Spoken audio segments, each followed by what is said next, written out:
সমন্বয়ের কাছ থেকে এই গল্পটা একটু শুনে নেব। সমন্বয়, তুমি গল্পটা বলো তো আমাকে একবার। বলছি না, জঙ্গলে এক খরগোশ, তিনটে খরগোশ বাস করতো।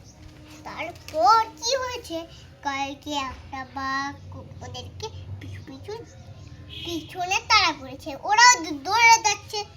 তারপর ওরা ছুটতে ছুটতে ছুটতে ছুটতে চলে গেল হাতির কাছে।